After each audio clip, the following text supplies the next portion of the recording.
নমস্কাৰ জনাইছোঁ আৰু ঈশ্বৰক ধন্যবাদ দিছোঁ। আৰু আজি অলপ ৰ'দটো দিছে সেইকাৰণে অলপ গৰম হ'ব পাৰে, আপোনালোকে অলপ কষ্টটো হ'ব পাৰে, কিন্তু ধৈৰ্য লৈ পিনি অলপ আজিতো বহিব লাগিব, সেইকাৰণে আপোনালোকে প্ৰথমত অনুৰোধ কৰিছোঁ।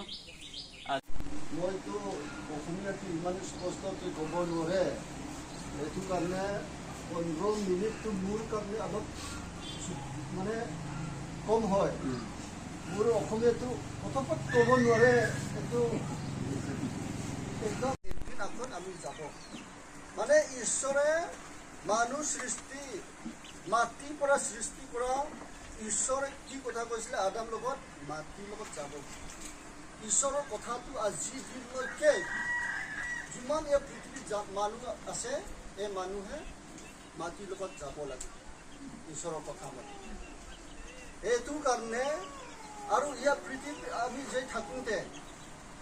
বেমাৰ হয় মানুহ মৃত্যু হয় হস্পিটেলত কিমান বহুত কষ্ট থকা মানুহকেইটাও আছে আৰু আমিতো ইয়াৰ পৃথিৱীতে সদায় যে থাকিবলৈ আমি বিচাৰে হা আৰু মই বেমাৰ ভাল হ'বলৈ কাৰণে মই প্ৰাৰ্থনা কৰিছোঁ ন আৰু চিকিৎসা কৰিছোঁ ইমান মানে পইচা দি পিনি বহুত টকা খৰচ কৰি পিনি ভাল জীৱন ভাল হ'বলৈ কাৰণে সুস্থ হ'বলৈ কাৰণে মই কৰি আছোঁ কিন্তু হ'লেও তাতে আকৌ ঈশ্বৰৰ ইচ্ছা যদি নহয় কোনোৱে আমাৰ জীৱন উঠাই দিব নোৱাৰে ইয়াত যোৱাকালি আমাৰ তঞ্চুৰাম মা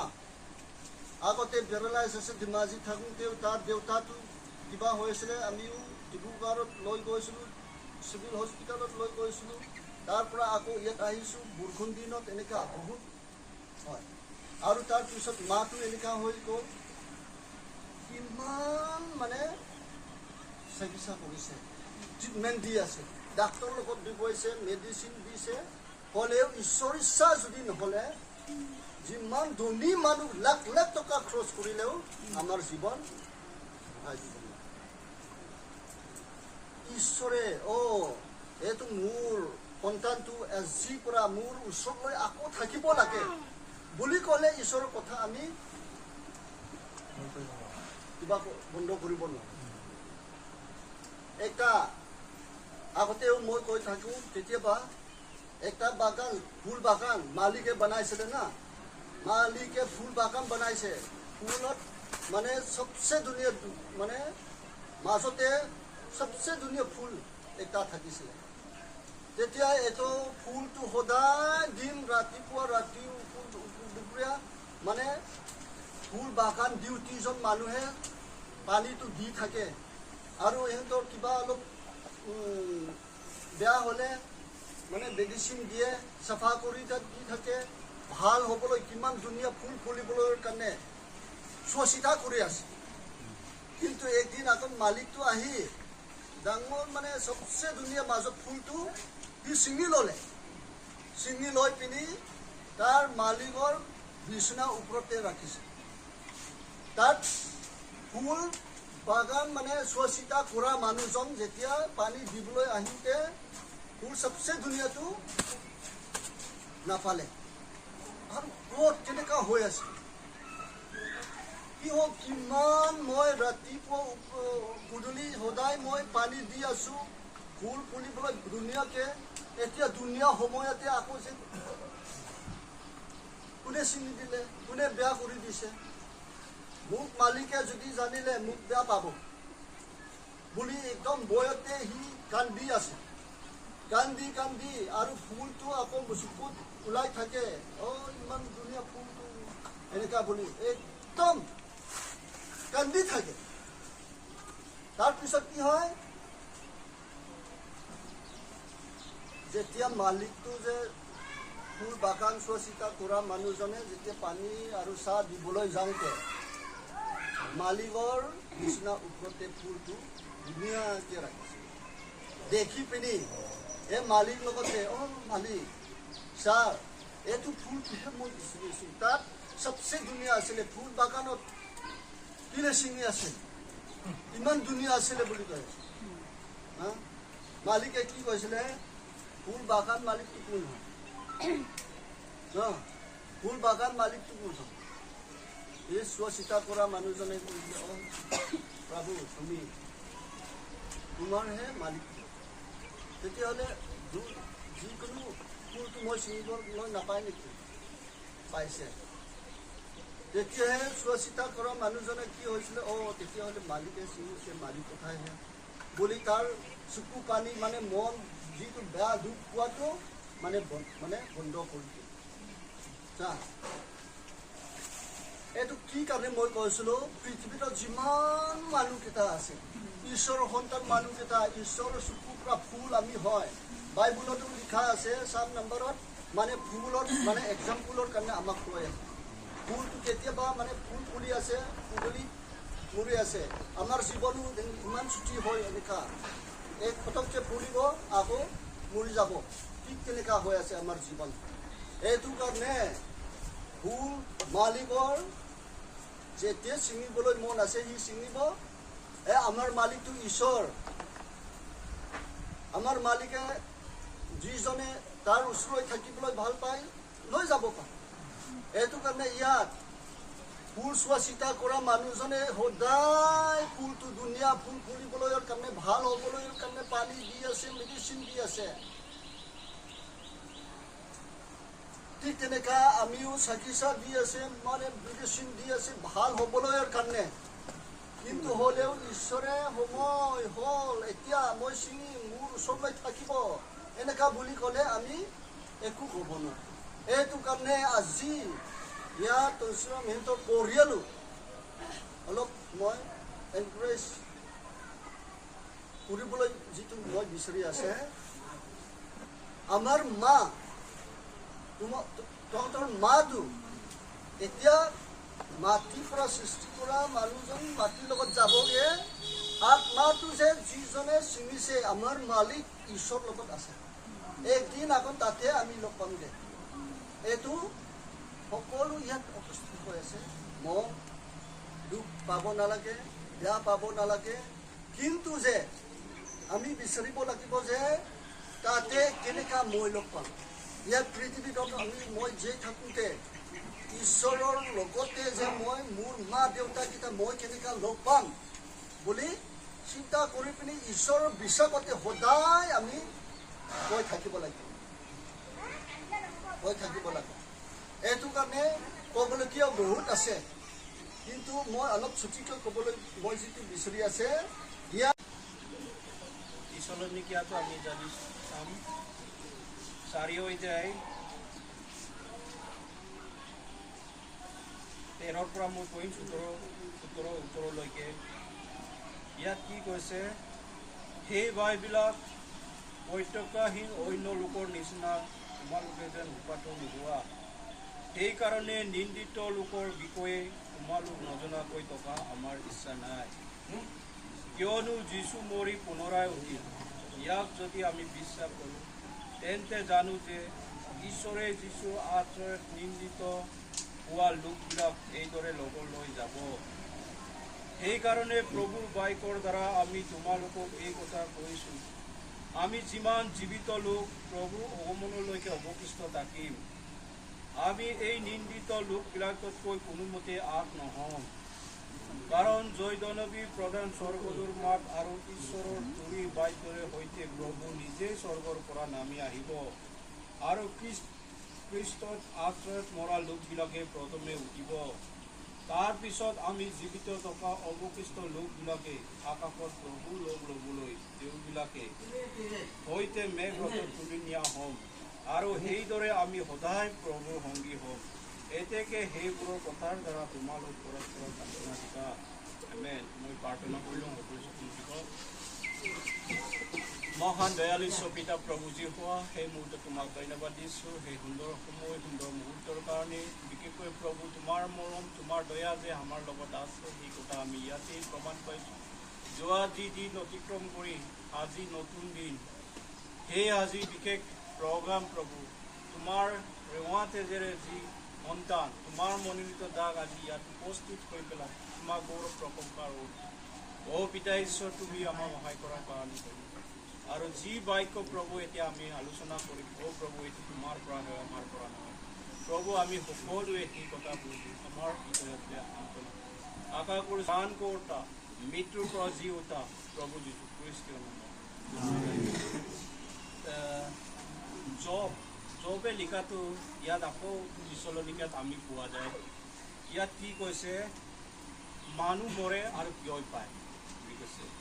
ইয়াত কি কৈছে, মানুহ মৰে আৰু কিয় পায়, কিয় মানে নষ্ট হৈ যায় বুলি কৈছে। এইটোৰ কাৰণে মানুহ এই শৰীৰটো মানুহে কিয় মৰে এইটো যদি আমি চাওঁ, আমি যদি আৰম্ভণিৰ পৰা যদি শাস্ত্ৰই কি কৈছে সেই কথাবিলাক আমি তেছালোনিকাত যিটো আমি পঢ়িছিলে এইটো আমি পাইছে মানুহটো যেতিয়া ঈশ্বৰে প্ৰথম মানুহ সৃষ্টি কৰিছিলে আপোনালোকে জানে মানুহ কেনেকৈ সৃষ্টি হৈছিলে মানুহটো মাটিৰ পৰা লৈছে গোটেই পৃথিৱীখন সৃষ্টি কৰাৰ পিছত মানুহক লাষ্টত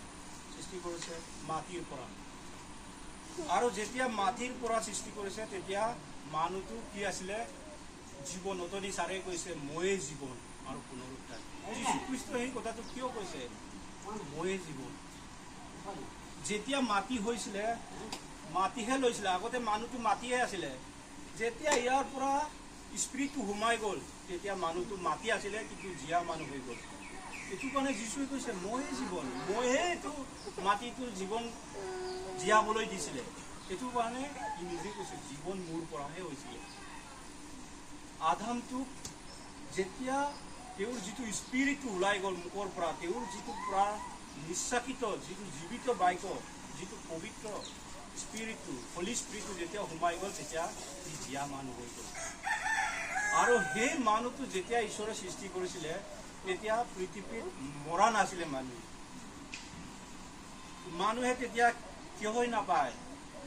নমৰে মানুহ নমৰে তেতিয়া সময়ত আৰু তেতিয়া সময়ত কোনো অসুবিধা নাই বেমাৰ আজাৰ নাই দুখ সমস্যা নাই প্ৰভাৱ সমস্যা কাজিয়া পেচাৰ একো সমস্যা নাছিলে তেতিয়া মানুহটো ঈশ্বৰ নিচিনা আছিলে ঈশ্বৰ আৰু এই সময়ত ডাইৰেক্ট ঈশ্বৰক দেখিব পাৰিছিলে মানুহে ডাইৰেক্ট ঈশ্বৰৰ লগত কথা বতৰা পাৰে যেনেকৈ আপোনালোকে আমি যেনেকৈ দেখা দেখি কৰিব পাৰিছে নিজৰ ল'ৰা ছোৱালীক যেনেকৈ দেখিব পাৰিছে ঈশ্বৰে ডাইৰেক্ট দেখিব পাৰিছিলে ঈশ্বৰক আমি দেখিব পাৰিছিলে আদামে কিন্তু যেতিয়া ঈশ্বৰ অবাধ্যতা কৰিলে এই মানুহটো আদামে তেতিয়া ঈশ্বৰক দেখিব নোৱাৰা হৈ গ'ল আৰু এই disobedience হৈছে পাপ এইকাৰণে এই পাপে কি কৰিলে এটা ৱাল হিচাপে মানুহক ঢাকি দিলে তাৰমানে ঈশ্বৰক যিটো দেখা স্পিৰিট যিটো শক্তি এই শক্তিটো সেই পাপে ঢাকি দিলে আৰু তেতিয়াৰ পৰা মানুহটো আৰম্ভ হৈ গ'ল মৃত্যু পদক্ষেপত তাৰমানে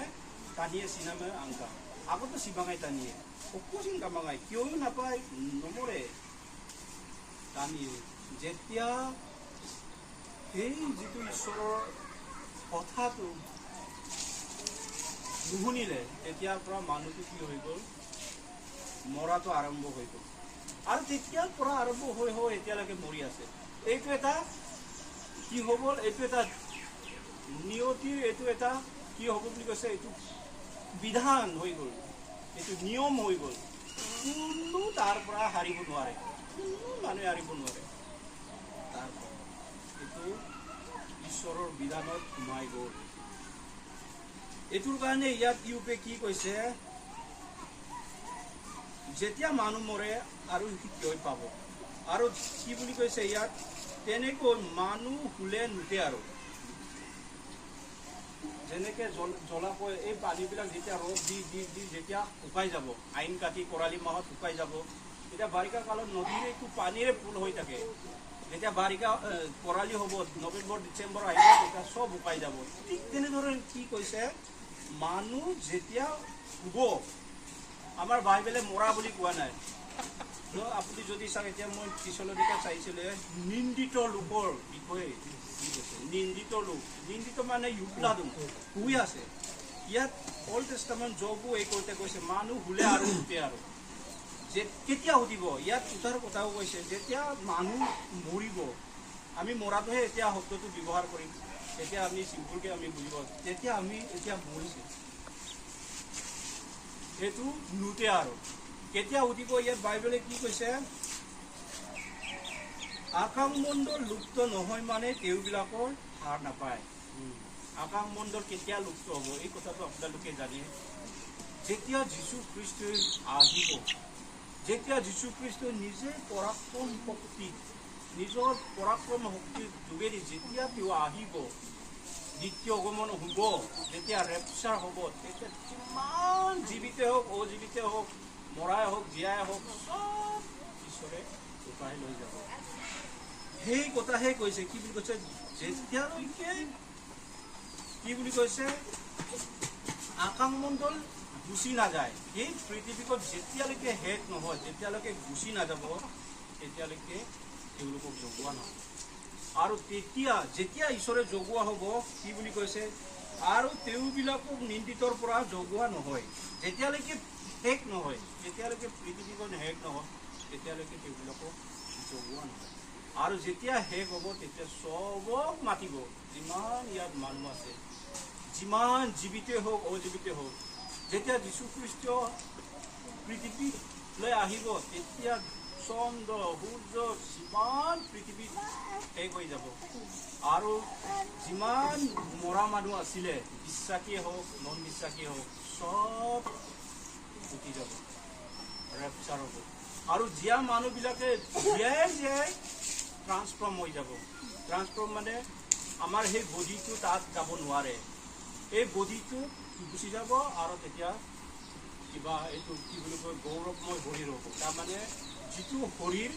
স্বৰ্গৰ কাৰণে কোৱালিফাইড আছে স্বৰ্গৰ কাৰণে কি আছে যোগ্যতা আছে এই শৰীৰটো লগে লগে মানুহ ট্ৰান্সফৰ্ম হ'ব আৰু উঠি যাব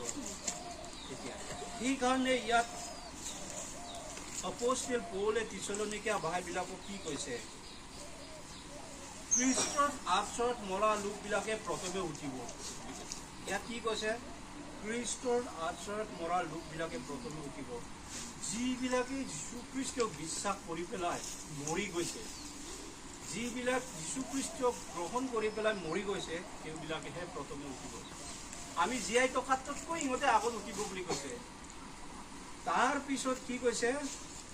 আৰু খ্ৰীষ্টই আশ্ৰয় মৰা লোকবিলাকে প্ৰথমে উঠিব আৰু তাৰ পিছত আমি জীৱিত থকা অৱশিষ্ট লোকবিলাক প্ৰভুৰ লগ ল'বলৈ তেওঁবিলাকৰ সৈতে মেঘ ৰথত তুলি নিয়া হ'ব ঠিক যেতিয়া প্ৰভু আহিব তেতিয়া লগে লগে আমি জীৱিতবিলাকো ৰেপচাৰ হৈ যাব গুচি যাব